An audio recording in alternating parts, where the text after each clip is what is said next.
दर्पण झूठ नहीं बोलने देता, ज्ञान भयभीत नहीं होने देता, आध्यात्मिक मोह नहीं होने देता, सत्य कमजोर नहीं होने देता, प्रेम ईर्ष्या नहीं करने देता, विश्वास दुखी नहीं होने देता, कर्म असफल नहीं होने देता।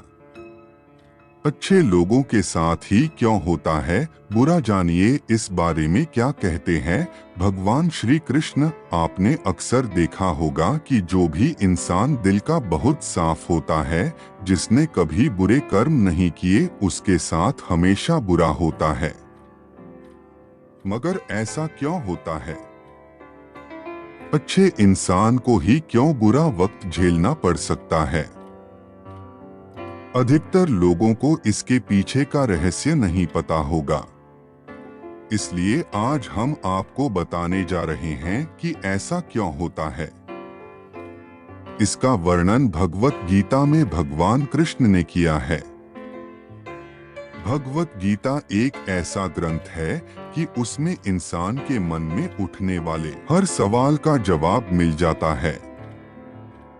भगवत गीता में वर्णित कथा के अनुसार एक नगर में दो पुरुष रहते थे। पहला व्यापारी जो बहुत ही अच्छा इंसान था, धर्म और नीति का पालन करता था, भगवान की भक्ति करता था और मंदिर जाता था। वह सभी तरह के गलत कामों से दूर रहता था।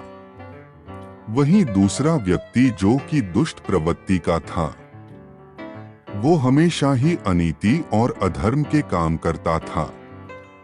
वो रोज मंदिर से पैसे और चप्पल चुराता था, झूठ बोलता था और नशा करता था। एक दिन उस नगर में तेज बारिश हो रही थी और मंदिर में कोई नहीं था। यह देखकर उस नीच व्यक्ति ने मंदिर के सारे पैसे चुरा लिए और पुजारी की नजरों से बचकर वहां से भाग निकला। थोड़ी देर बाद जब वो व्यापारी दर्शन करने के उद्देश्य से मंदिर गया तो उस पर चोरी करने का इल्जाम लग गया। वहां मौजूद सभी लोग उसे भला बुरा कहने लगे। उसका खूब अपमान हुआ। जैसे तैसे वह व्यक्ति मंदिर से बाहर निकला और बाहर आते ही एक गाड़ी ने उसे टक्कर मार दी। वो व्यापारी बुरी तरह से चोटिल हो गया। उसी वक्त उस दुष्ट को एक नोटों से भरी पोटली हाथ लगी। इतना सारा धन देखकर वह दुष्ट खुशी से पागल हो गया और बोला कि आज तो मजा ही आ गया। पहले मंदिर से इतना धन मिला और फिर ये नोटों से भरी पोटली। दुष्ट की यह बात सुनकर वह व्यापारी दंग रह गया। उसने घर जाते ही घर में मौजूद भगवान की सारी तस्वीरें निकाल दी और भगवान से नाराज होकर जीवन बिताने लगा। सालों बाद जब उन दोनों की मृत्यु हो गई और दोनों यमराज के सामने गए तो उस व्यापारी ने नाराज स्वर में यमराज से प्रश्न किया कि मैं तो सदैव ही अच्छे कर्म करता था, जिसके बदले मुझे अपमान और दर्द मिला, और इस अधर्म करने वाले दुष्ट को नोटों से भरी पोटली। समय कभी नहीं रुकता।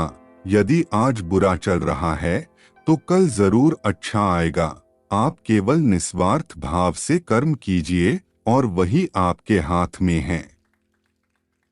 आखिर क्यों? व्यापारी के सवाल पर यमराज बोले, जिस दिन तुम्हारे साथ दुर्घटना घटी थी वो तुम्हारी जिंदगी का आखिरी दिन था, लेकिन तुम्हारे अच्छे कर्मों की वजह से तुम्हारी मृत्यु एक छोटी सी चोट में बदल गई। वही इस दुष्ट को जीवन में राजयोग मिलने की संभावनाएं थी, लेकिन इसके बुरे कर्मों के चलते वो राजयोग एक छोटे से धन की पोटली में बदल गया। को सुनाने के बाद श्री कृष्ण ने अर्जुन को समझाया कि भगवान हमें किस रूप में देते हैं इसको समझ पाना बहुत ही मुश्किल है, परंतु यह सत्य है कि भगवान हमेशा अच्छे और बुरे कर्मों का फल जरूर देते हैं। व्यक्ति को चाहिए कि जीवन में आने वाली परेशानियों जी घबराना नहीं चाहिए और व्यक्ति को सदैव अच्छे कर्म करना चाहिए, क्योंकि उसका फल किसी न किसी रूप में जरूर मिलता है। जो मनुष्य हार और जीत से परे होता है वह दूसरों के जीत में भी आनंद का अनुभव करता है।